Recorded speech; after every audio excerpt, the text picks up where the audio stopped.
ایران پر حملہ کرنے کے بعد امریکہ کو بظاہر لینے کے دینے پڑ گئے ہیں، کیونکہ ایران کے حوالے سے صدر ٹرمپ کے بیشتر اندازے الٹے ثابت ہوتے دکھائی دے رہے ہیں۔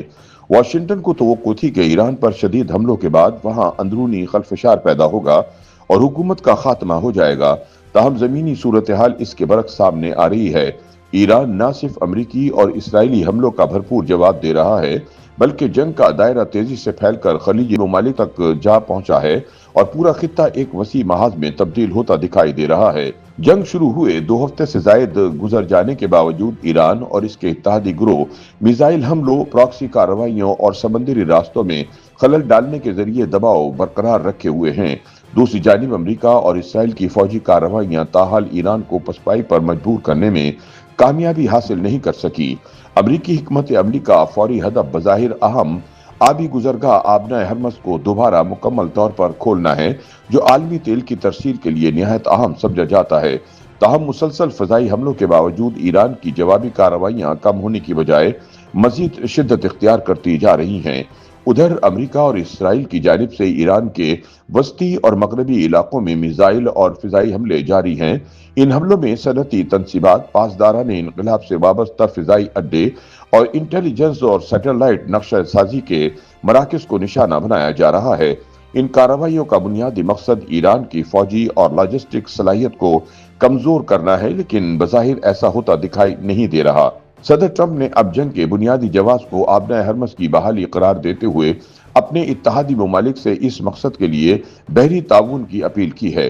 واشنگٹن نے برطانیہ، فرانس، جاپان اور جنوبی کوریا سمیت کئی ممالک سے مطالبہ کیا ہے کہ وہ تجارتی جہازوں کے تحفظ کے لیے جنگی بحری جہاز یا لاجسٹک مدد فراہم کریں۔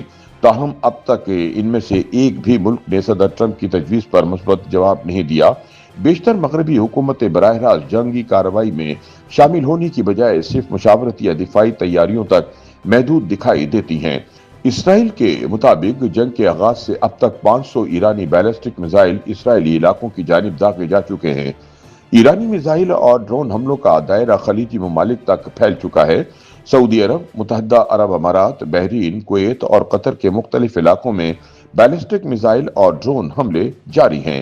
ایرانی کمانڈر نے پہلے ہی خبردار کیا تھا کہ خلیج میں امریکی فوجی سرگرمیوں سے جڑی ہوئی بندرگاہیں، توانائی تنصیبات اور صنعتی مراکز جنگ جاری رکھنے کی صورت میں ایران کے جائز ہدف ہوں گے۔ اس دوران خطے میں ایران سے وابستہ گروہ بھی متحرک ہو گئے ہیں۔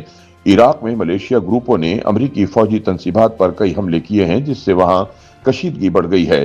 عراقی رہنماؤں نے غیر ملکی افواج کی موجودگی پر تنقید کرتے ہوئے خبردار کیا کہ مسلسل جھڑپیں ملک کو وسیع علاقائی جنگ میں دھکیل سکتی ہیں۔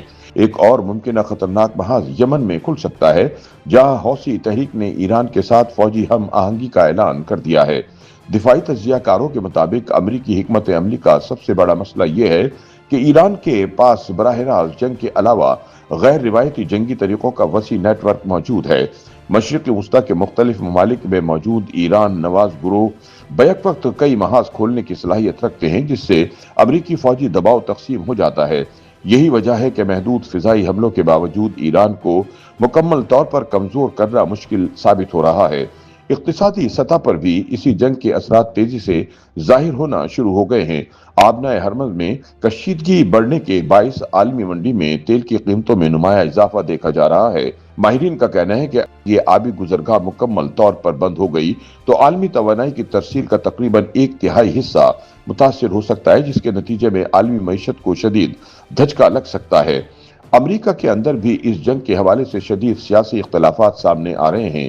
بعض امریکی قانون سازوں اور تجزیہ کاروں کا موقف ہے کہ ایران کے خلاف وسیع جنگ شروع کرنے سے پہلے واضح حکمت عملی اور کانگریس کی مکمل منظوری ضروری تھی۔ ناقدین کے مطابق اگر جنگ طویل ہو گئی تو اس کے سیاسی اثرات امریکی داخلی سیاست اور آئندہ انتخابات تک بھی پہنچ سکتے ہیں۔ دوسری جانب ایرانی قیادت اس جنگ کو قومی بقا اور مزاحمت کی علامت کے طور پر پیش کر رہی ہے۔ ایرانی میڈیا اور سرکاری بیانات میں مسلسل یہ پیغام دیا جا رہا ہے کہ ملک بیرونی دباؤ کے سامنے جھکنے کی بجائے مزید مضبوط ہو کر سامنے آئے گا۔ اس بیانیے نے بظاہر داخلی سطح پر حکومت کے لیے عوامی حمایت کو بڑھانے میں بھی کردار ادا کیا ہے۔ عالمی سفارتی سطح پر بھی اس بحران کو روکنے کی کوشش جاری ہے۔